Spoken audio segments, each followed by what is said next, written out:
Yan, ito po ang bunga ng mga langka ni Salome Pipito. Ayan po. Ayan po. Ayan. Ang lalaki na ng mga nyog. Ang dami pong bunga. Good morning po. Good morning, Ate Ilomen, Salome Pipito. May bisita kayo. Mukhang, anong pinag-usapan yung dalawa, ha? Naabutan namin kayo. Tungkol po sa buhay-buhay. Tungkol ba sa buhay-buhay? So, ganito na po nangyari sa bahay. Bakit? Nadaanan kasi ito bagyo, ma'am. Kaso lang, wala tayong budget, kaya yan. Ayan, bumagsak. So, ibig sabihin po niya, nakikituloy po kayo. Saan po kayo nakikituloy? Doon po sa kapatid ko. Ayun po, may bunga po yung kanyang bayabas. Mayroon pong durian. Durian. Maraming bunga yung nyog. So, ibig sabihin po, ang tagal na nilang nanirahan dito. Hanggang sa nagiba na po yung kanyang bahay. So, matanong ko po kayo, ano po ang inyong pinagkukuha? Saan po kayo kumukuha ng pang-araw-araw? Minsan sa kapatid ko, minsan na mamakyaw dati noon. Yun. Mo lang ng bigas. Ayun. May kasama po ba kayo sa buhay? Mayroon po yung aking apo. Ayun. So, ito po talagang ibang-giba na yung bahay ninyo. Hindi pa mapapaayos at walang budget. Ngayon, hindi nyo pa rin iniiwan yung inyong farm.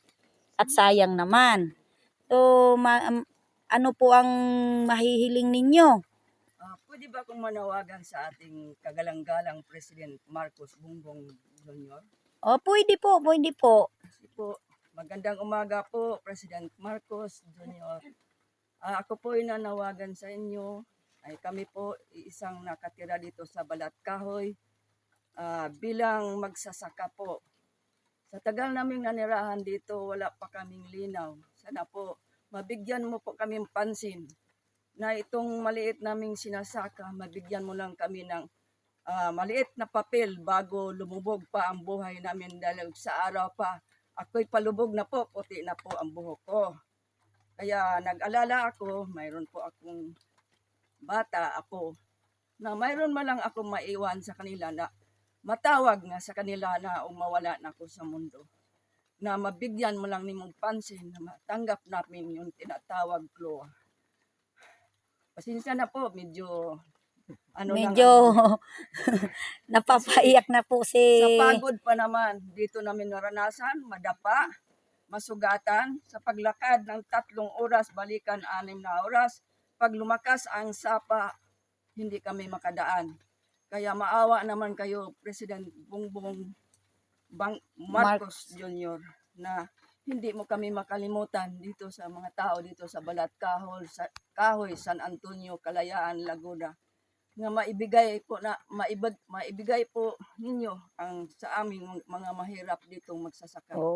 Na bago man lang mawala sa mundo, ay may mahawakan naman lang kayo. Kami munting papel para sa amin na hindi kami matawag na dayuhan sa sariling bansa. Okay po. So, maraming salamat po. Magandang umaga o tanghalian o hapunan.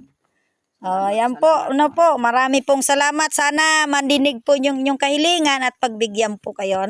Sa tagal na po ninyo dito, halos 20 years na po kayong nagsaka, ang inyo pong minimiti ay sana po marinig po ng ating Pangulo at ito po ay maibigay man lang sa inyo at mahawakan nyo man lang yung papel na pinimiti ninyo.